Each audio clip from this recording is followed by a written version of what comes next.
Okay, so today we're going to talk about dependencies. Okay, can you read this part down here? What are dependencies and how does this even happen to people? Ooh. When I say the word dependency, I am referring to not having control over doing something, taking or using something to the point where it could be harmful for you. You want to read that one? What does that say? Characteristics. I can't pronounce it. Characteristics. Characteristics of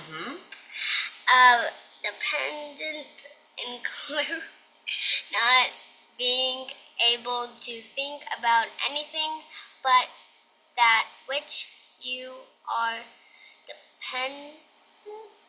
dependent upon, needing one and more of the activity or substance.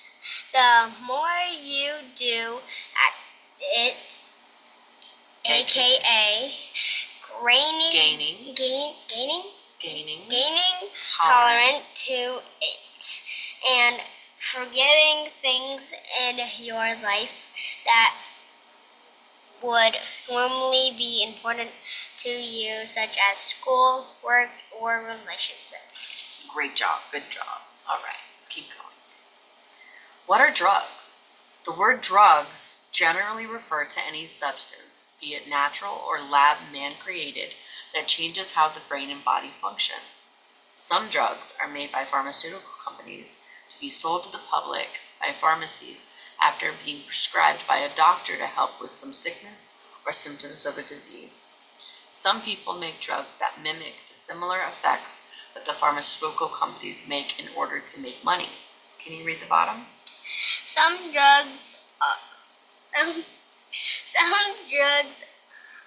are shipped into our country from other countries where those drugs are illegal. All right. What are other things people become dependent on?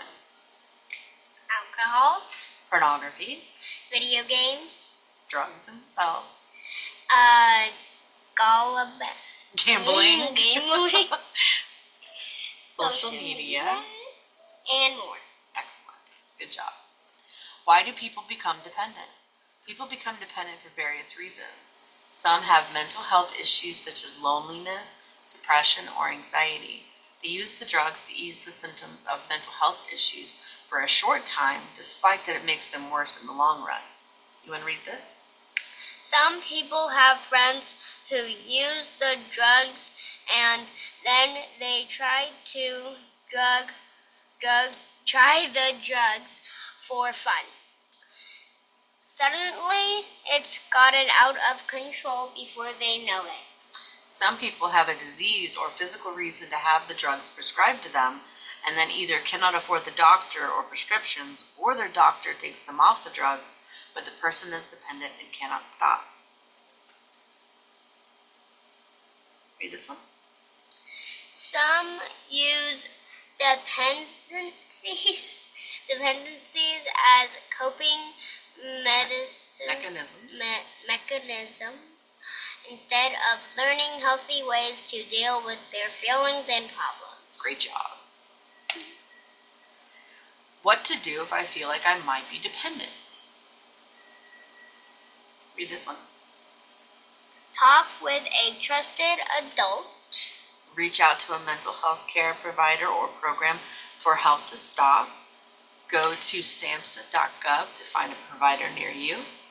Reach out to a spiritual advisor such as a pastor, preacher, or another for help. Ask a school counselor for help or a referral. What to do if I feel like someone I love might be dependent?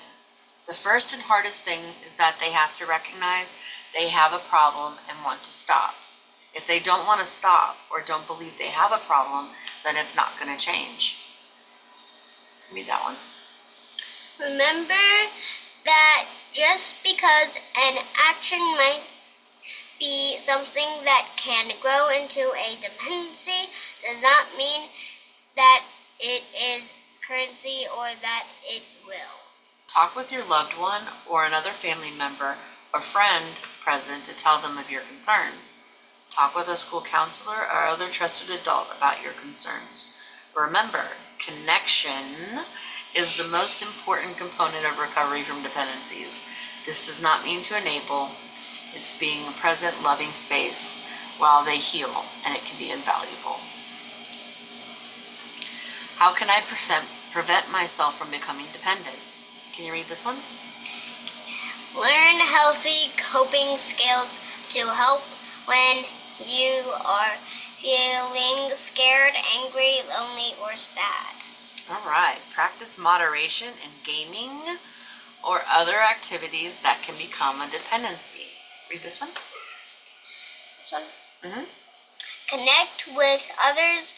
Genuine connection is a real Deterrent.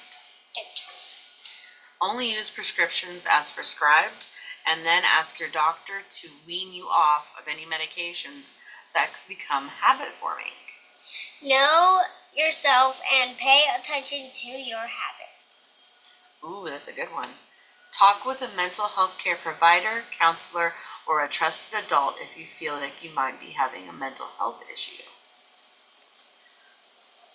So, in conclusion, all right, dependencies are anything that we do or mind-altering substances that become out of control. Dependencies take over our lives, and we lose interest in our regular activities such as school, work, or relationships. Mm-hmm. Connection with loved ones, developing healthy coping skills. Taking prescribed medications as they are prescribed are some ways to prevent dependencies. Good job. Talk with a mental health care provider, trusted adult, or a counselor if you feel you or a loved one might have a mental health concern or dependency. All right, parents and children, let's talk about it. What are some coping skills you know and use when you are feeling lonely, sad, or upset? Focus on me. What are some coping skills you know and use when you are feeling lonely, sad, or upset? So if I'm angry, sad, upset, frustrated, the coping skill I use is I make a fist to show that I'm angry or upset or any emotion that isn't good. Okay. And then I did this and breathe and count to 5 in my head and I feel all better. Awesome. So what are some ways to prevent dependencies? How can you prevent yourself from becoming dependent?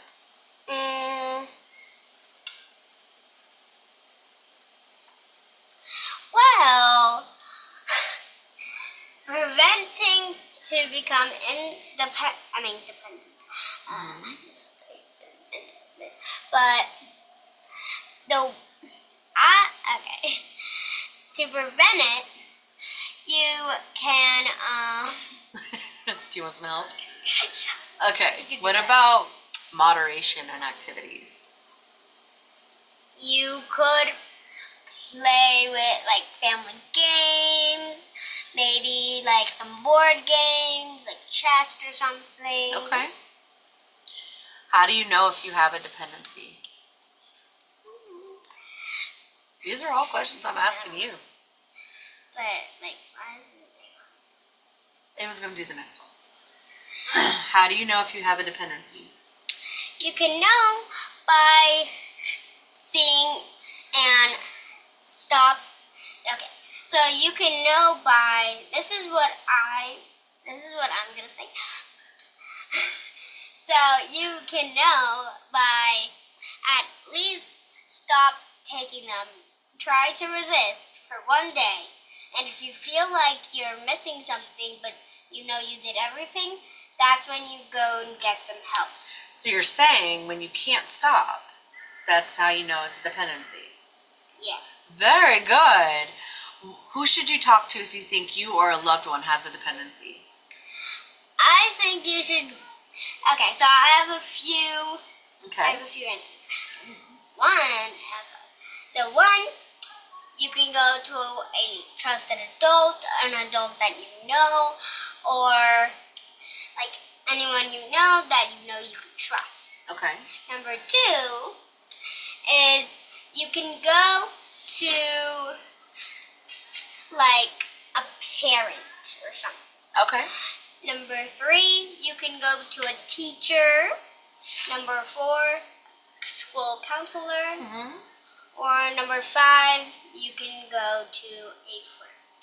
Very nice. Great job, Junie. Awesome. Okay. So some suggested activities is go to samhsa.gov, research the website together, find a topic of interest on the website, and write a summary. Sometimes writing what we read can really help us remember it. Thank you so much for watching, and bye. Bye.